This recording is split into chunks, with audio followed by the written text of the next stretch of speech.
Olá, pessoal! Espero que todos estejam bem. Vamos a mais uma aula sobre os conjuntos numéricos. Na aula passada, então, foi falado sobre o conjunto dos números naturais, que são formados, então, pelos elementos, né, tendo ele os números inteiros positivos. E depois falamos sobre o conjunto dos números inteiros, formado, então, pelos elementos, né, dos números inteiros positivos e negativos. E também falamos do conjunto, né, dos números racionais, que nesse, então, tem os elementos dos conjuntos números naturais, como inteiros, e também no caso, né, das frações dos números decimais. Então, hoje vamos dar continuidade a esse conjunto, porque, né, temos algumas operações que precisam, então, ser falado e explicado, tá? Então, o primeiro item é representar, então, na forma de decimal uma fração. Então, eu tenho uma fração, como que eu faço, então, para representar, né, na forma decimal?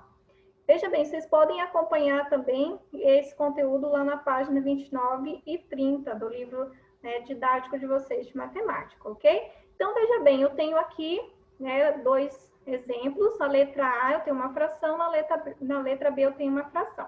Então, como que eu vou fazer para representar ele, então, na forma decimal? Gente, é simples, é fazer, então, a divisão. Você vai fazer aquela continha básica, né, que vocês aprenderam lá nos anos iniciais. Então, na letra A, por exemplo, você vai pegar lá o 7 e dividir para 4, tá? Quanto que resulta, então, o 7 dividido para 4?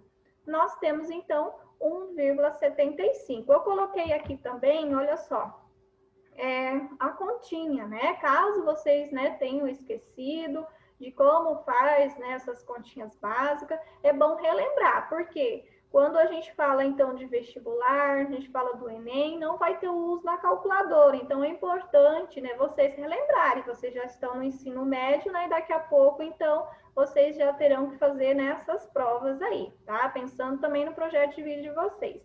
Então, gente, quando eu tenho, né, uma divisão, o resultado dessa divisão, ele pode ser, né, um número inteiro, pode resultar, né, um número inteiro, então ele pode também resultar num decimal. É o que aconteceu aqui na letra A. E quando resulta em decimal, ele pode ser um decimal exato ou, no caso de uma dízima periódica também.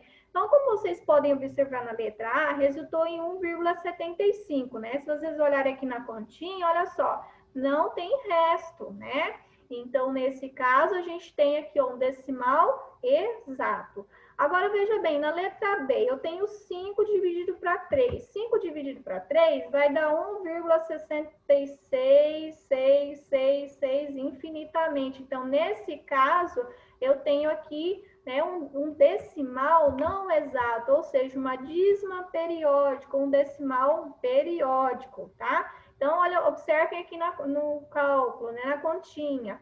Olha só, tá sobrando 2. Se você colocar o zero aqui, vai dar 20, né? 20 dividido para 3, né, vai dar 6. E vai sobrar 2 novamente. Então, ali não tem fim, é infinitamente. Então, nesse caso, a gente tem, então, uma dízima periódica. Então, isso é bastante importante nesse momento aí dos conjuntos, né, dos números racionais. Vocês têm, então, essas duas situações, né? Aquele decimal exato, como vocês observam na letra A, e aquele decimal não exato, que é a dízima periódica, né? Na letra B, ok?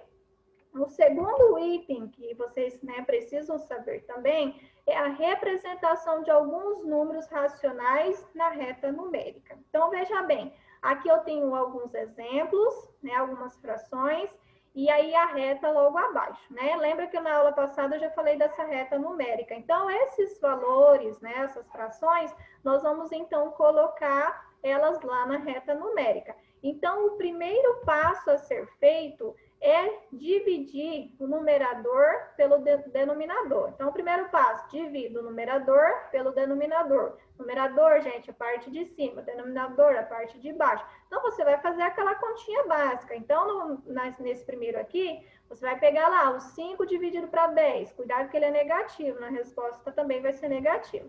Então, vamos colocar aqui, né, a divisão de cada uma delas, né? E depois a gente vai fazer, então, a representação na reta. Então, no primeiro eu tenho menos 5 dividido para 10. Quanto que dá o 5 dividido para 10? Vai dar quanto? Vai dar menos 0,5, ok? No segundo, eu tenho 5 dividido para 10. 5 dividido para 10 vai dar 0,5, né? O 3 dividido para 10 vai dar quanto? 0,3. Menos 2 dividido para 5 vai dar quanto? Menos 0,4. Menos 5 dividido para 2 vai dar menos 2,5.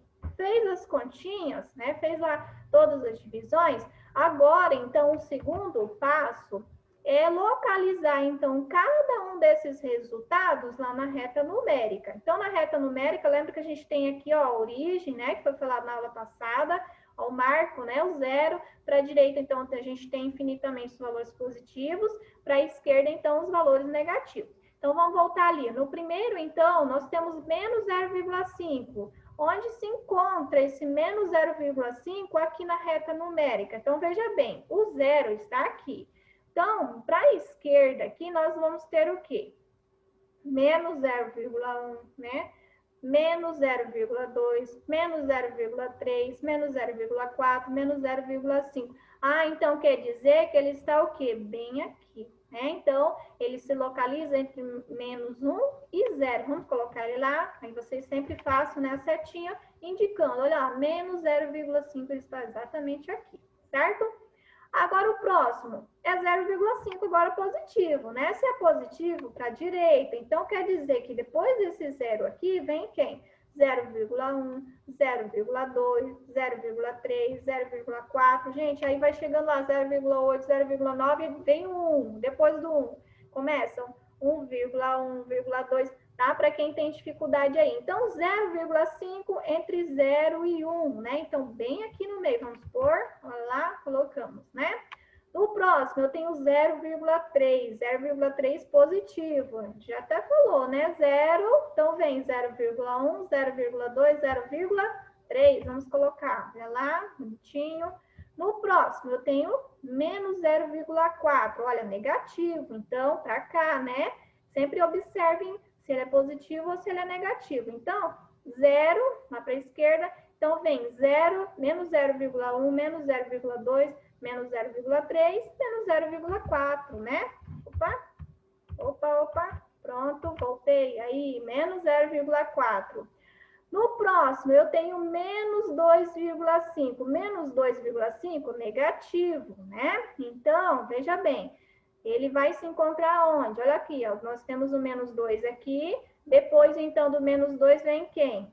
Menos 2,1, menos 2,2, né? Menos 2,3, menos 2,4, menos 2,5. Então, quer dizer que ele se localiza, né, bem no meio aqui, né, entre os valores menos 2 e menos 3. Vamos colocar, olha lá, certinho, né? Pronto.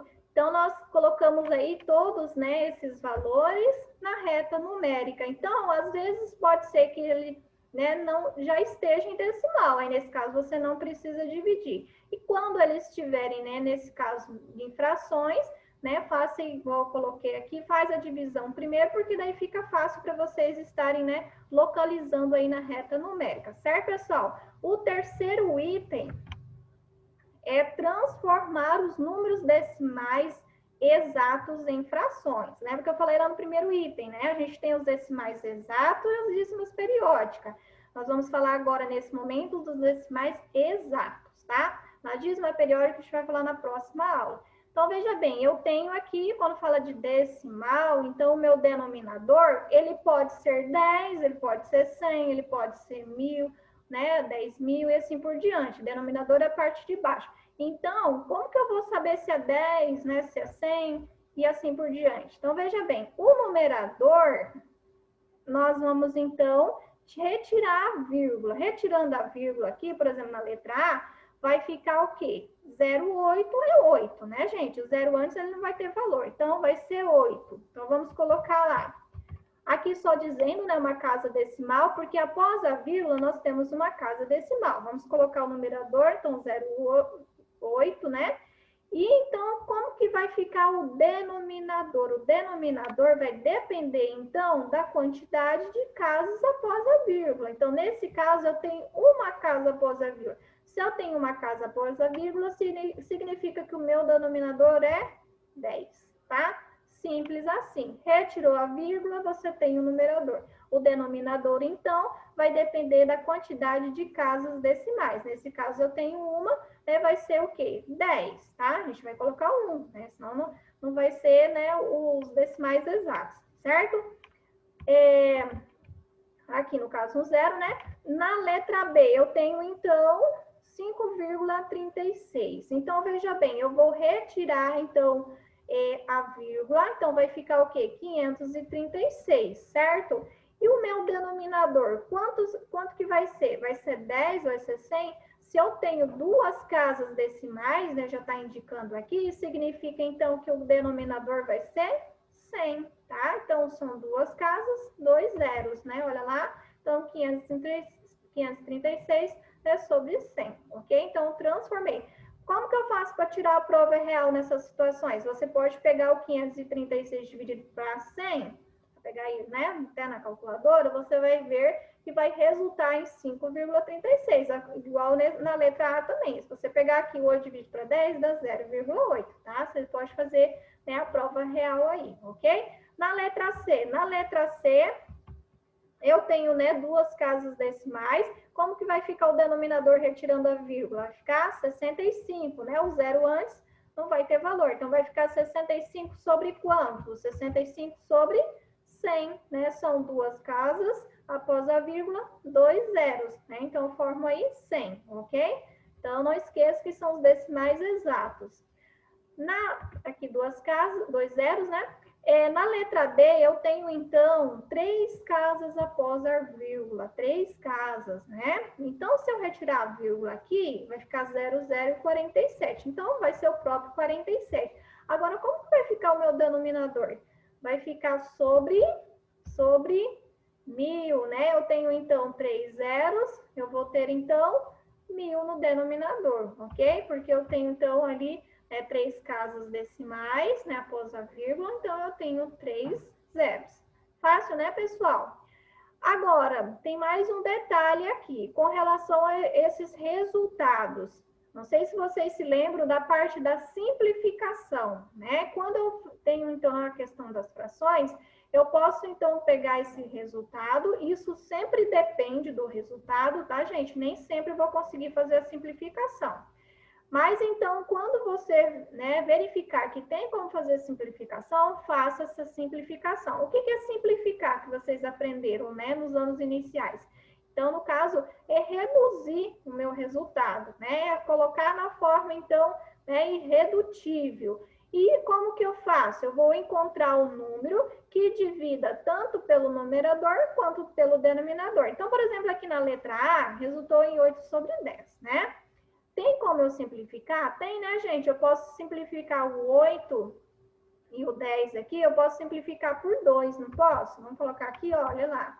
8 divide por 2, 10 divide por 2. Na hora de simplificar, esse resultado ele precisa ser exato, tá, gente? Se não der exato, então não tem como simplificar, né, por aquele número. E sempre precisa ser, né, o mesmo número, tanto o numerador quanto o denominador. Então, nesse caso, o 8 divide por 2, né, que ele vai resultar em 4, né? E 10 divide por 2, que ele resulta em 5. Então, a gente reduziu essa fração. Isso aqui, gente, vai facilitar em algumas operações, né, que vocês verão ainda, né, mais lá para frente, tá? Então, é importante já relembrar essa parte também, né? E principalmente que, às vezes, nas provas externas, o resultado, né, tá lá justamente 4 sobre 5, né? E não, né, como nós tínhamos colocado anteriormente. Então, isso é muito importante vocês relembrarem, saberem desse detalhe também, tá? Na letra B, tem como simplificar? 536 divide por 100, tem como simplificar? Tem, né, gente? Dá para simplificar por 2 isso aqui também, né? 536 divide por 2, 100 também divide por 2, né? Dividindo, então, vai dar 268 sobre 50, né? E ainda dá para simplificar, não dá? Olha só, terminação aqui par, né? Tem como simplificar por 2 de novo. Então, dividindo por 2 de novo, 268 dividido por 2, 50 por 2, vai então resultar 134 sobre 25, né? Agora, nesse caso, já não tem como mais dividir. Aqui também, né, para quem tem mais facilidade, né, e queira, dá para simplificar diretamente aqui por 4, né? 536 dividido por 4 dá 134, 100 dividido por 4 dá 25. Então, vocês podem, né, fazer essa simplificação mais direta, mais rápida também, tá? Na letra C, tem como a gente simplificar também, né? Por 5. Olha lá, 65 divide por 5, 100 também divide por 5. Então, 65 divide por 5 vai resultar em 13, né? E 100 divide por 5 vai resultar em 20. Então, aqui também já não tem mais, né, como simplificar. Na letra D, a gente também não tem como simplificar, né? A gente tem aí o número ímpar, né? E par, geralmente a gente não vai conseguir fazer essa simplificação, tá? Então, vão simplificar sempre que vocês, né, visualizar, né, que tem um número que dê para dividir tanto pelo numerador quanto pelo denominador, ok, pessoal? Então, por hoje é só essa partezinha aí. Tem dúvida, entre em contato, faça as atividades, ok? Assista, reassista, né, se for necessário. E até a próxima aula, tá, pessoal? Ótima aula para vocês.